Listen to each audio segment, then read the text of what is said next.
The first question that I want to answer is explain the basic concepts of social work interviewing.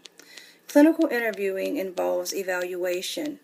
The clinician examines their work session by session to assess the effectiveness of the specific focus, activities, techniques, and uses of self. Clients also engage clients in an ongoing evaluation of how things are going. One of the things is supportive environment. Supportive environment for your clients is really important. By being creative, supportive environments, this lets your clients know that it's okay to open up and let down their guard. It helps promote a feeling of respect and equality between you and your client. Questioning is another one. Asking the right questions is a foundation of any social work interview. Questions need to have purpose and should not be based on your own personal curiosity about the client. Use questions in open-ended forms. This shows the client that you are interested and open to hear what they have to say. Active listening. Active listening is key to the techniques that help the client feel heard and understood. Active listening involves the combination of talking and listening skills to show clients that you are an active and collaborative participant in treatment and helps convey empathy for your client's problems and or situations. During the active listening, you use mirroring techniques to paraphrase and reflect back to the client what he or she has just said. That's really important. Another skill is interpretation. Interpretation is a skill that you should only use when you've gathered enough information about a client to make an informed, educated analysis of the situation or problem at hand. It's important not to jump to conclusions or make connections between the problem at hand. That's really important. It's important to make the connections between events that aren't actually related. During interpretations, you help make connections that might not seem obvious to the client but may be clear to the technician. Question number 2. What helping processes are involved in the stage of social work practice? The first one would be engagement and preparation. This occurs when helping relationships is established between the worker and the client system. An ecosystem strengths approach is based on the theory that needs are met through interactions.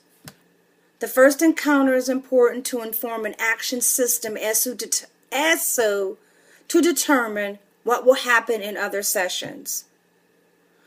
Assessment and contracting.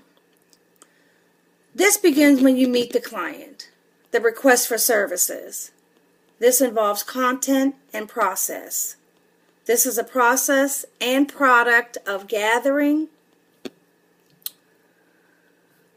This is a process and product of understanding on which action is based. That's what I was trying to say. This is a collection and analysis of information and fitting together all available facts so that they yield meaning.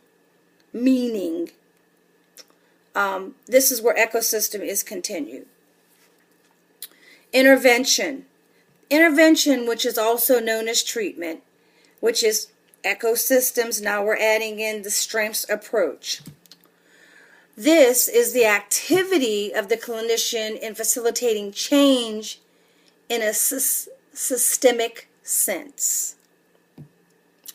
This is bringing about the change of the person and environment. It is the specific action by a clinician in relation to human systems or processes in order to facilitate change. The action is guided by knowledge and professional values and by the skillfulness of the clinician. Next is the evaluation and termination. Evaluation is an ongoing part of the social work endeavor and a particularly important component of the termination phase. The major focus at this point is on the goal or the goal set as part of the plan of action and the client's need or needs, as identified in the assessment process. The major question is, did we accomplish what we set out to do? If we did, then the needs were met. If the need remains troublesome, then the goal may not have been the right goal. And that's what we have to look at and maybe possibly go back to resetting a goal or goals. Follow-up. Follow-up is a specified period after the work has ended that can track how well gains from the work are being maintained by the client. Number 3, define the roles of social workers and human service workers in modern society. What I found out is that social work is a profession which promotes social change, problem solving in human relationships, and the empowerment and liberation of people to enhance the well-being. Utilizing theories of human behavior and social systems, social work intervenes at the points where people interact with their environment. Principles of human rights and social justices are fundamental to social work. Social work has 2 targets. The first target is that of helping individuals who have difficulty meeting individual role expectations, which is referred to as micro-practice and clinical social work. The other target of social work concerns those aspects of social institutions that fail to support individuals in their efforts to fulfill role expectations. This is referred to as macro-practice. The field of human services is broadly defined, uniquely approaching the objective of meeting human needs through an interdisciplinary knowledge base focusing on prevention as well as remediation of problems, and maintaining commitment to improving the overall quality of life of service populations. The human services profession is one which promotes improved service delivery systems by addressing not only the quality of indirect services, but also by seeking to improve accessibility, accountability, and coordination among professions in the agencies in service delivery. Number 4, how would an effective social worker develop a plan to assist individuals with enhancing day-to-day social work? Well, I came up with to develop a plan to assist in individuals with enhancing day-to-day functioning is a bridge between assessment and actions focused on this change. Planning is the outcome of assessment because it is part of the change process. The planning process translates assessments into goal statements, and that describes the desired results for day-to-day functioning. It involves activity designed to enhance people's growth potential. It's a skill. When planning, there must be knowledge about the nature of the human systems and the functionings. Planning links purpose to action. Clients should always be a part of that planning. Enough information should be acquired from the client to begin this change. Social workers must never forget that the client has self-image, roles in family and community, values, hopes, and expectations. The client's role in the plan will depend on the roles in their life situation that can include parents, children, employees, etc. The client is major factor in influencing the plan and action. The planning develops goals and objectives designed to balance these transactions and meets the needs of the client's system and the environment. And that would be based on the strengths and resources. Number 5 is how do social workers demonstrate effective listening and communication skills during clinical interviewing? Active listening is being with the client in their struggles and dealing with their difficulties and their problems. And that's how the social worker positively demonstrates listening.